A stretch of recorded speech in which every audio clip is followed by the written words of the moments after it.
안녕하십니까. 람청큐티의 문인권 목사입니다.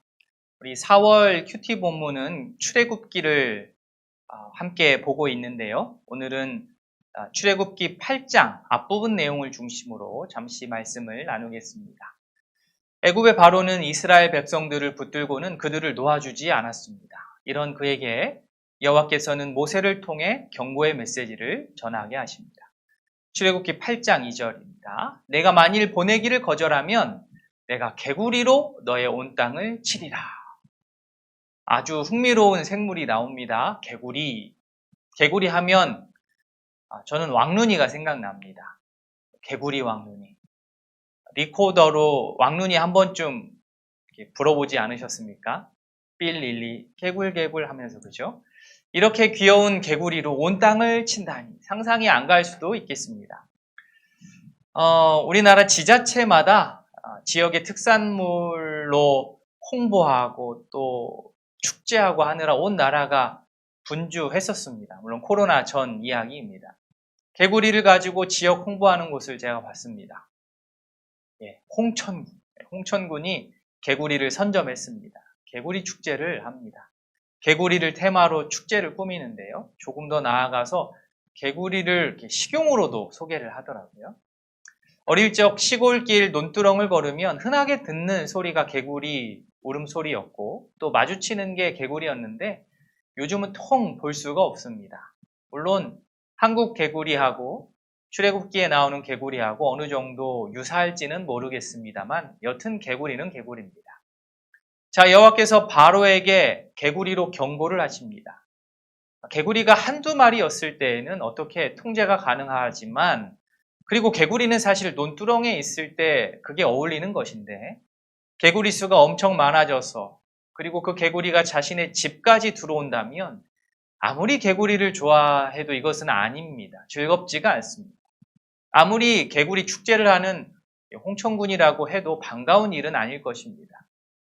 개구리가 어느 정도까지 밀고 들어오느냐 3절 보시면 나일강에서 무수히 생겨서 궁, 침실, 신하의 집, 화덕, 떡반죽 그릇에까지 간다고 합니다. 이 개구리가 나일강변에 있는 것까지는 좋았는데 이 녀석들이 침대까지 올라오고 식기까지 올라오니까 이쯤 되면 이게 재앙이 되는 겁니다. 집에서 가장 건조한 곳을 꼽자면 그곳이 화덕일 텐데 축축한 곳을 좋아하는 개구리가 화덕에까지 올 정도면 정말로 수가 많아진 겁니다. 바로는 아마도 경고를 받아들이지 않은 것 같습니다. 결국 아론의 수신호에 맞춰서 개구리들이 올라와서 애굽 땅을 덮는데 요술사들이 갑자기 나와서 개구리 수를 늘리는데 함께합니다. 7절에 요술사들도 자기 요술대로 그와 같이 행하여. 사실 이 요술사들은 누구 편입니까? 바로 편입니다. 바로 편이라고 한다면 사실은 개구리를 없애는 쪽으로 요술을 부리면 부렸어야 하는데 이들은 엉뚱하게 개구리 수를 늘리는 쪽으로 힘을 보탰습니다. 이들이 정말 초자연적인 어떤 능력을 행한 것인지 단순한 눈속임인지는 모르겠지만 결과적으로 개구리가 더 많아졌습니다. 이들에게 정말 능력이 있었다고 한다면 개구리를 늘린 것처럼 없앨 줄도 알았어야 하는데 그것은 못했습니다. 아마도 이 사람들은 아론에 대해서 경쟁심을 느끼고 자신들도 덩달아 요술을 부렸던 것 같습니다. 결국 결과는 좋지 않았습니다. 개구리 때 습격이 있기 전 경고를 들었을 때는 꿈쩍하지 않았던 바로가 실제로 개구리 때 습격을 받더니 항복을 합니다. 개구리들을 걷어주면 내가 백성들을 놓아줄게. 그때 모세가 한 번 더 확인을 하지요. 언제 그렇게 할까요? 모세가 왜 이렇게 물어보았겠습니까? 한 번 짚고 넘어가는 겁니다. 정말 하나님께서 어떤 분이신지를 분명하게 바로에게 확인시켜주고자 함이었습니다. 당연 마음 급한 바로는 내일 당장 시행해달라고 했고 이 답변을 들은 모세는 여호와께 기도함으로 나일강을 벗어나 집 안까지 깊숙하게 온 개구리들이 다 나와서 이제 죽게 만듭니다. 얼마나 많이 죽었는지 죽은 개구리를 모았더니 무더기가 되었고 쌓였고 또 썩기 시작하니까 냄새가 심했습니다. 14절에 사람들이 모아 무더기로 쌓으니 땅에서 악취가 나더라. 자, 그런데 앞에 이야기대로라고 한다면 바로는 어떻게 해야 맞습니까? 이스라엘 백성들을 놓아주는 것이 맞습니다. 그러나 바로는 자신의 말을 번복합니다. 15절 앞부분입니다. 그러나 바로가 숨을 쉴 수 있게 됨을 보았을 때에, 시간이 지나서 개구리가 썩은 그 냄새가 좀 사라질 무렵 바로의 마음도 다시 원래대로 돌아가서 약속했던 것, 백성들을 놓아주기로 한 약속을 지키지 않았습니다.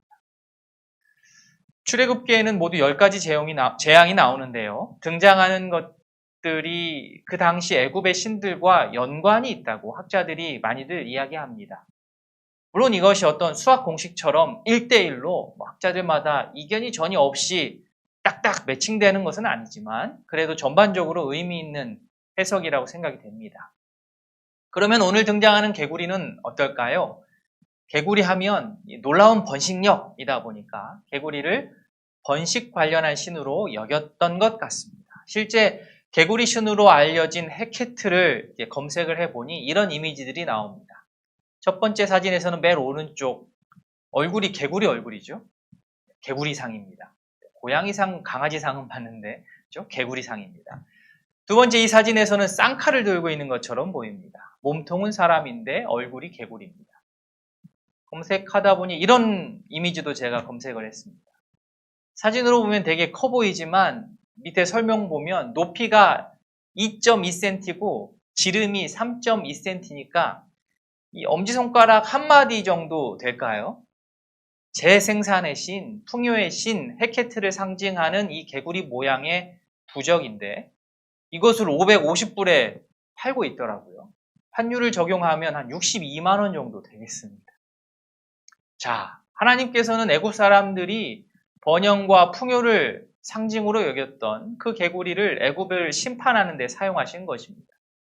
그들이 숭배하고 따랐던 그 개구리 여신은 오히려 그들에게 득이 되지 않고 해가 되는 귀찮은 존재들이고 더 나아가 능력이 없이 정말 무능함을 드러내었습니다.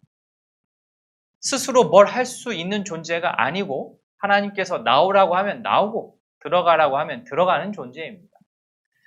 이 시대에 물론 개구리를 숭배하는 사람은 없을 것입니다. 그러나 개구리 모양이 아니더라도 창조주 하나님 이외에 다른 어떤 것이 나의 복락을 결정한다고 생각을 하면 그 존재가 개구리 여신이 될 수 있는 겁니다. 하나님께서는 역설적으로 번영을 상징했던 그 개구리로 아주 큰 재앙을 겪게 하심으로 교훈을 주십니다. 마찬가지로 말씀을 대하는 우리들도 바라기는 다른 어떤 것도 하나님보다 앞에 두지 않기를 원합니다. 또한 하나님께서 개구리 떼를 거둬두셨다고 해서 곧바로 바로처럼 마음이 바뀌어서도 안 되겠습니다. 개구리 시체에서 났던 그 냄새가 내 인생에서 날 수도 있기 때문입니다. 바라기는 개구리 썩은 냄새가 아닌 우리 몸에서 그리스도의 향기가 내 인생에서 뿜어져 나올 수 있기를 진심으로 소원합니다. 한 주간도 말씀으로 또 충만하시기를 바랍니다. 오늘은 여기까지입니다. 한 주간 평안하십시오. 감사합니다.